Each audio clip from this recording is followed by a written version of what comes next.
Welcome to the summary of The Interpretation of Dreams by Sigmund Freud. Let's uncover the gems together. Key point 1. Should we take dreams seriously? Let's talk about a man who took a dream seriously and thus changed the course of Christianity. It was the earthly father of Jesus, Joseph. According to the Bible, when he found out his fiancée Mary was pregnant, he was about to let her go discreetly. Just imagine. The story of Christmas might have ended there. But one night, Joseph had a vivid dream. An angel appeared to him and confirmed that Mary was telling nothing but the truth about her pregnancy. He believed her, and the rest is history. Whether you deem this story true or not, it shows that people have appreciated dreams as meaningful messages for centuries. Sometimes, science aims to prove what everyday people know intuitively. Over the years of his therapeutic practice and research, Sigmund Freud proved that dreams are the royal road to human unconsciousness. He believed that every dream has a meaning, although sometimes hidden in symbols. More than that, Freud developed methods to decode night visions. Curious to glimpse into your unconscious mind and derive meaning from your craziest dreams? Then stick around. Key point 2. Mind uncensored. Until the late 19th century, most psychologists thought dreams were meaningless. They believed dreams were random brain activity or caused by overeating before bed. But Sigmund Freud had a different idea. Through his psychoanalytic work, Freud discovered that dreams offered a direct line to hidden desires, fears, and unresolved conflicts. However, he didn't figure this out by chance. He studied his patients' dreams through observation and reflection. When a patient told Freud about a dream, he asked them to observe the feelings or memories it brought up. The exercise looked like classic therapy. The patient lay on a couch, closed their eyes, and shared every thought that came to mind. The key rule was not to overthink or judge these thoughts. This strategy helped to unlock unexpected images and ideas, giving clues about their dreams. Then, through reflection, Freud and his patients explored symbols in their dreams. A rose might remind someone of childhood memories in a grandmother's garden, while a dark shadow might symbolize fear or past trauma. During the observation phase, Freud noticed that his patients' faces were calm, as if they were sleeping. He believed this state helped them lower their defenses and connect with thoughts buried deep in their minds. In other words, our rational brain might hide some feelings, fears, or desires in the unconscious while we're awake. But these hidden messages rise to the surface when the conscious brain rests. That's where dreams are born. Rationality becomes a vice when it keeps you from listening to your soul. By linking dreams to his patients' waking lives, Freud showed they hold valuable insights into who we are. He believed every dream and every symbol had meaning. Freud even suggested something surprising. Every dream, even nightmares, contains a hidden wish, although sometimes masterfully hidden. But how can you decode a wish in horrible night visions? We'll explore this idea in the next key point. Key point 3. Be careful what you wish for. Has this scenario ever happened to you?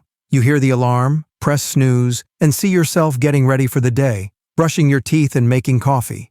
Then, you open your eyes and realize you're still in bed. This is a simple example of a wish fulfillment dream.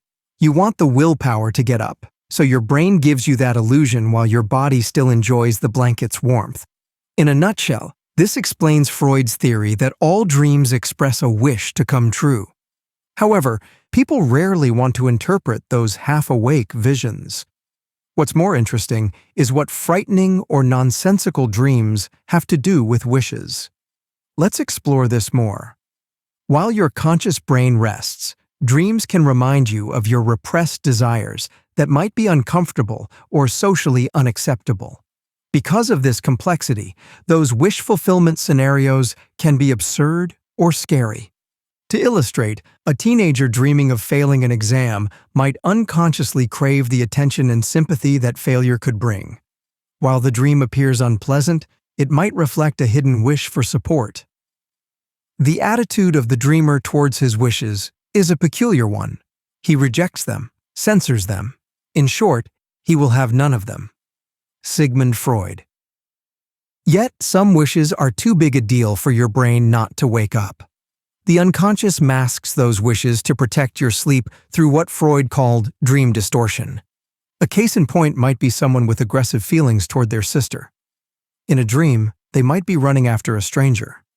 Yet it's highly possible that the sister was displaced into a stranger in the dream, allowing the aggression to surface without guilt.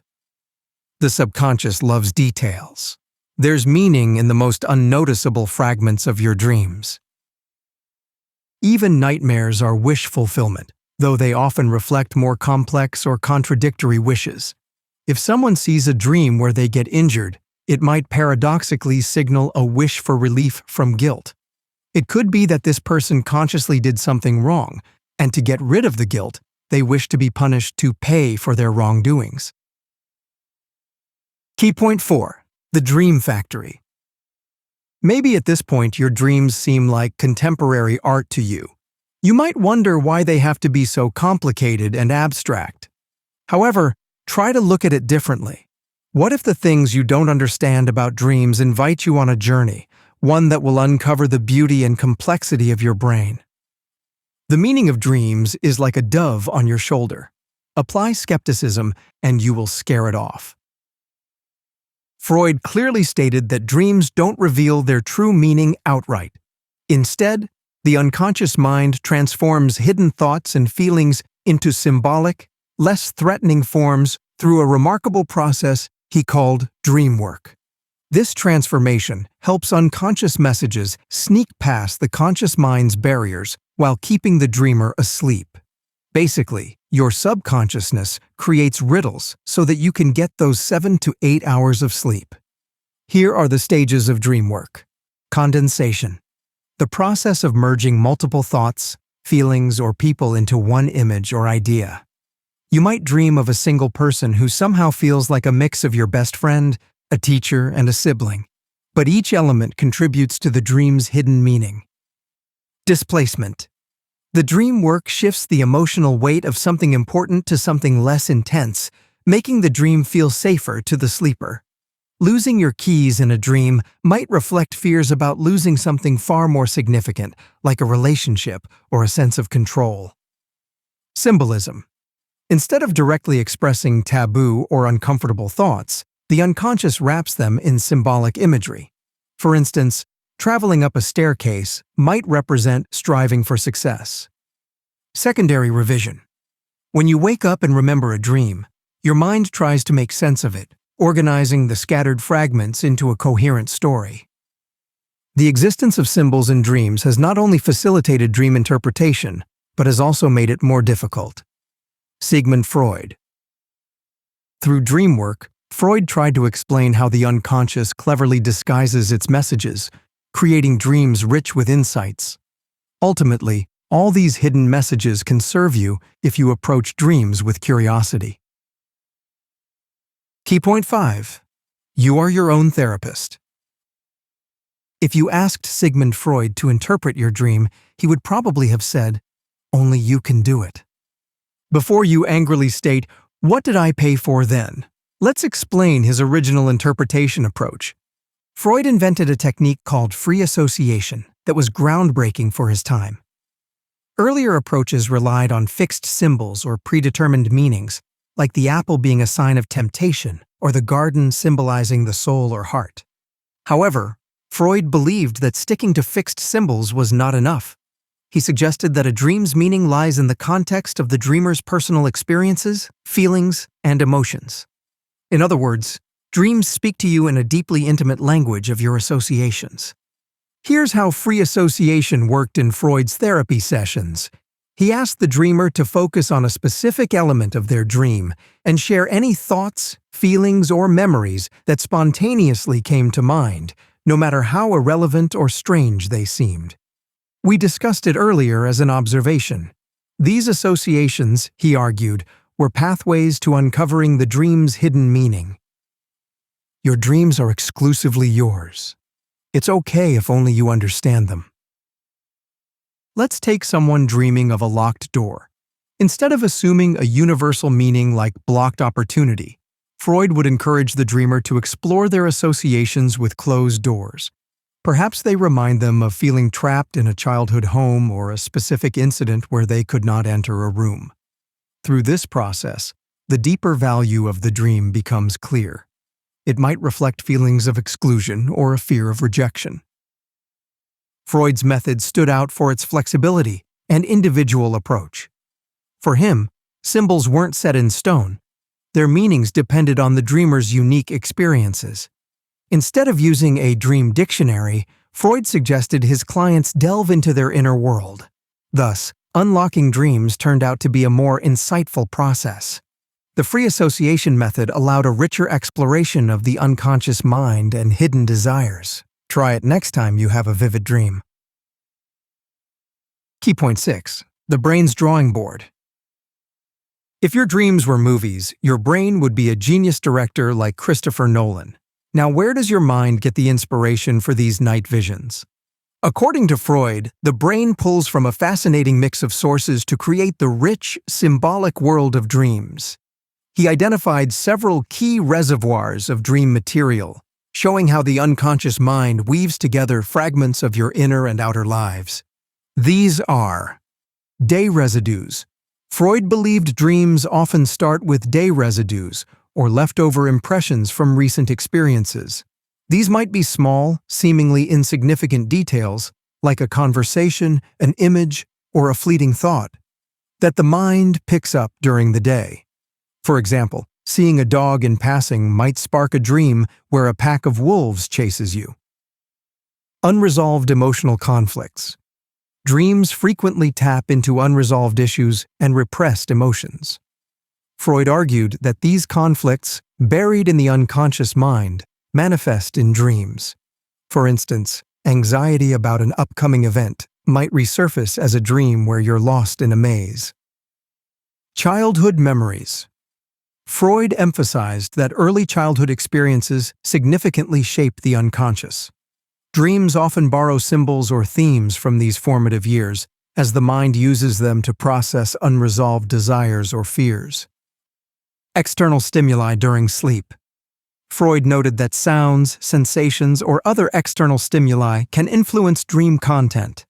A loud noise might become a dream about an explosion, or a cold breeze could be woven into a snowy dreamscape. Repressed wishes and desires. As you know, at the heart of Freud's theory is the idea that dreams allow repressed desires to surface, often in disguised form. These hidden wishes, often unacceptable in waking life, are transformed into symbolic imagery, creating the strange, layered quality of dreams. You could overlook many important things, but your brain reminds you to notice them in your sleep. To give it proper credit, let's say that the human mind is so creative and hardworking that no film director could ever compete with it. Did you know? On average, humans spend about 6 years of their lives dreaming. In general, dreams last anywhere from a few seconds to over 30 minutes. Conclusion. According to Freud, dreams are a gateway to your unconscious mind, offering insights into who you are and what you value, fear, or deeply desire. So, if you've never paid attention to your dreams, maybe it's time to heed your subconscious.